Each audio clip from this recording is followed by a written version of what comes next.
وسلم من حديث الشريف صدقة السر تطفئ غضب رب. وقال تعالى في كلامه سبحانك لا علم لنا إلا ما علمتنا إنك أنت العليم الحكيم ولا حول ولا قوة إلا بالله العلي العظيم. قال المصنف رحمه الله ونفعنا بعلومه في الدارين آمين رضي الله عنا وعنكم.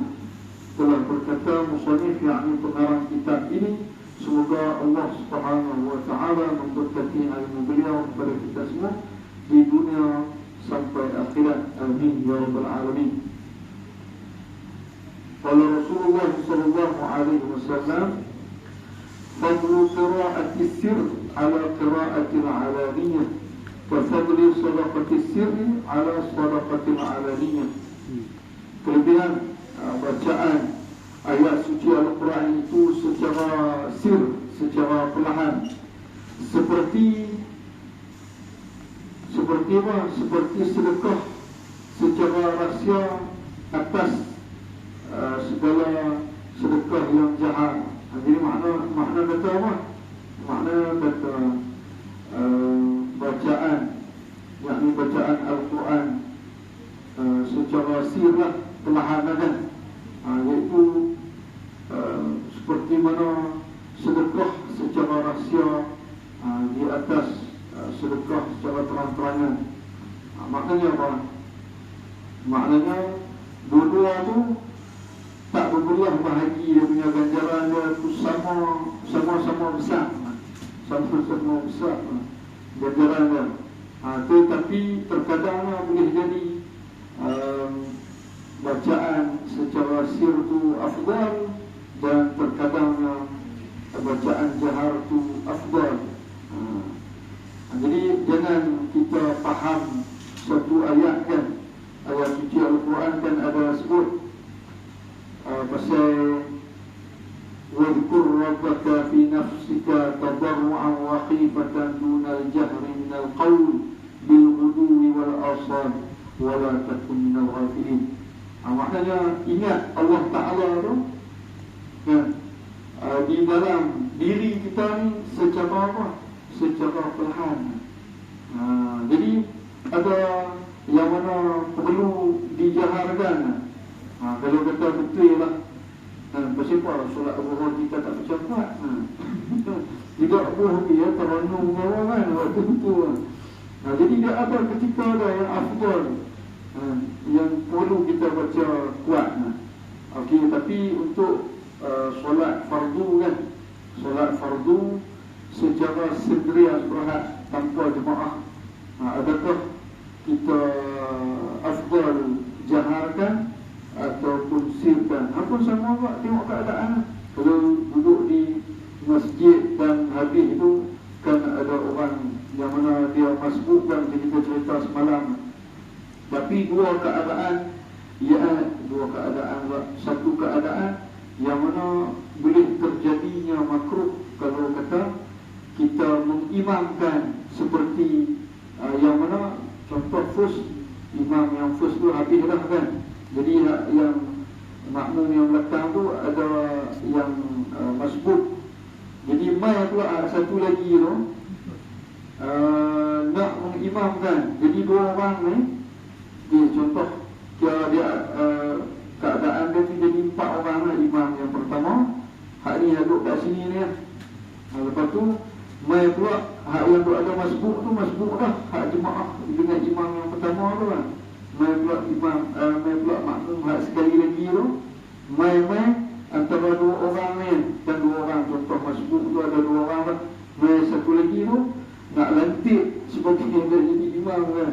Nak lantik sebagai dia jadi imam. Tiba-tiba satu orang ni dia pergi langkah kaki ke depan, kira dia tu kira lantik diri dia sebagai imam. Itu adalah makruh. Lain kalau orang Allah Akbar tu tekuk belakang kita. Jadi kita tahu kalau kita dilantik jadi imam secara serta-merta, macam tak nak berlaku tu. Saya dilantik menjadi imam secara tak sengaja kan, secara tak ada orang kata surat rasmi ke dia dilantik jadi imam. Terkadangnya begitu. Boleh jadi makruh kalau kata dia pergi jalan depan, lepas tu yang dua orang lagi belakang tu ikut dah. Faham tak keadaan dia tu macam mana? Dia pergi jadi imam, dia akan dia tengok, okey, dengar ada orang baca nak main masbuk, orang baca ada dua orang. Dia pun langkah kaki di depan. Itu makruh keadaan tu. Melainkan dia sendiri main tepuk kan. Jadi dia tepuk, kawan tu tak boleh ikut dah, pasal dia dah dapat dah masbuk dengan imam yang pertama, tak ada dah buat imam sampai 2 kali kan. Jadi dia pun habis, dia dah continue hak yang dia masbuk baki tu, hak main Allah, hak next jemaah yang seterusnya tu dia mengimamkan yang mana jemaah tu yang dia masbuk dengan imam yang pertama. Dia umpamanya apa terkait begitu kan.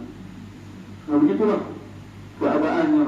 Yang mana sebab tu dulu masa mengaji kitab kan, mengaji fiqh, ada teka-teki dia tu, apakah solat maghrib yang dalam solat maghrib 3 rakaat tu, setiap satu rakaat tu semuanya ada tahiyat. 4 tahiyat. 4 tahiyat. 4 tahiyat. Kan? Kalau kita satu lah tahiyat, 2 tahiyat lah, maknanya jadi 4. Kalau dia masuk maknanya masbuk dia tu rakaat yang kedua kan. Bila dia rakaat yang kedua dia baru rakaat pertama. Jadi rakaat sekali lagi tu pun dia kena bangun tahiyat juga lagi kan, sampai sehingga habis. Begitulah keadaan. Maknanya ada ketika yang begitu kan. Dan dalam hadis yang lain pula Nabi sebut yafdulu amalu sirri ala amali alaniyati 70 dha'fan. Kelebihan amal yang sir itu atas amal yang jahar itu 70 kali ganda. Okey. Untuk yang ini juga kan, untuk memahami pengertian hadis ini juga, yang mana macam tadi juga, dia ada ketika ada yang afdal, ada ketika ada yang mesti kita kena sirkan. Kata ulama, dua benda, selawat dengan zikir ataupun solat sunat, perkara sunat kan, antara dua benda ni. Jadi yang disunahkan untuk menzahirkan adalah selawat pada baginda Nabi SAW. Jadi kalau zikir-zikir ada ijazah pada Tok Guru beribu-ribu buat tu, kita sirkan biar kita lah dengan guru kita yang mengetahui, kira pantauan lah kan, berapa banyak yang perlu dibereskan, berapa apa yang perlu diamalkan. Tapi kalau selawat boleh kita zahirkan, itu bagus. Mensyiarkan selawat pada baginda Nabi ni sallallahu alaihi wasallam perlu dizahirkan bagi orang kata Arya. Walaupun begitu tetap Allah bagi ganjaran. Dan seterusnya sabda Nabi sallallahu alaihi wasallam, zayyinul Qur'ana bi aswatikum, iaitu kan hiasilah suara kami dengan Al-Quran. Buatlah macam mana lagu pun, yang penting dia tak lari daripada kaedah-kaedah hukum-hukum tajwid itu sendiri kan. Betul lagi kalau lari makna. Contoh kan, ihdinas siratal mustaqim. Betul waladhalin waladzalin. Ni ubah kan, ni dia ubah jadi fa, bukan ba kan, waladzal. Jadi semua tu maknanya perlu dijaga, keadaan makhraj huruf tu sendiri ya. Dan adab-adab ni bagi berbalai ni nak habisnya. Tak apa, kita ejah bagi sampai malam 27 lah, insya-Allah. Jadi adab-adab yang penting pada membaca Al-Quran itu, iaitu amat banyak, dan setengah daripadanya bahawa sehingga membaca Al-Quran itu dengan tazhir. Tazhir itu kira dapat dalam masa baca ayat Quran tu, kita kena imaginekan keadaan tu. Maknanya di otak kita ni lah, dan terhijim, dan juga tadabbur yang memikirkan akan maknanya, dan mengingatkan ia di dalam hatinya itu akan kebesaran Al-Quran, kerana Al-Quran itu perkataan Tuhan yang maha besar yang dititahkan daripada Arash kepada malaikat Jibril, dan daripada malaikat Jibril kepada lidah Nabi SAW. Dia orang yang paling tepat sekali sebut huruf Da adalah Rasulullah SAW dengan Sayyidina Umar. Jadi dua orang ni dia maknanya baca Quran tu kira orang kata apa, tak ada sumbang lah dari segi kita payahlah kita kalau kita baca Quran, dan tak ada satu muka surat tu kira payahlah nak cari, tak ada silap pun walau satu muka surat lah. Jadi latihannya tu kena menjadi sampailah tidak ada kesilapan, baik tersasul ke apa. Dia ada kesalahan yang bagi kesalahan yang orang kata apa, sasul. Kalau kita mengaji, kalau orang-orang tahfiz kan, budak-budak tahfiz yang menghafal Al-Quran ni, dia ada macam di kita ni lah, di Malaysia ni, dia ada 4 istilah. Yang pertama dia panggil mukhtar. Bukan nama orang lah, mukhtar tu istilahhala digunakan. Maksudnya hafalan baru yang tak pernah kita hafal lagi, itu dia panggil hafalan baru mukhtar. Lepas tu lepas pada mukhtar tu dia panggil sabak. Sabak kemarin masuk hari ni. Contoh dia menyapai hak kemarinnya, yang hari ni tu hafalan baru kan, betul ambil yang kemarin tu untuk hari ni. Lepas tu dia ada pro sabak. Bukan sabak bernam. Pro sabak itu kira 3 kata apa, dalam lebih kurang dalam 5 hari ke seminggu. Jadi baca balik daripada awal hak tu, hak seminggu punya hafalan tu, dalam 1 hari tu baca. Tapi benda kita panggil apa, nak hafal tu mudah, yang payah adalah nak menjaga hafalan tu supaya ingat, dipelihara supaya ingat, itu yang payah. Boleh jadi sebab dia seperti binatang yang liar Al-Quran. Jadi dia boleh cepat masuk dan juga cepat keluar. Dua-dua, cepat masuk, cepat keluar. Kita mau bila cepat masuk tu tak keluar-keluar lah. Itu yang kita harapkan daripada Allah Subhanahu Wa Taala. Jadi salah satu, sebelum kita berhenti, salah satu aduan Imam Asy-Syafi'i kepada gurunya Sayyidina Waqi' kan, syakautu ila Waqi', seperti dalam syair menanti Imam Syafi'i sebutlah, syakautu ila Waqi' su'a hifzi wa arsyadani an tarkil ma'asi wa akhbarani bi anna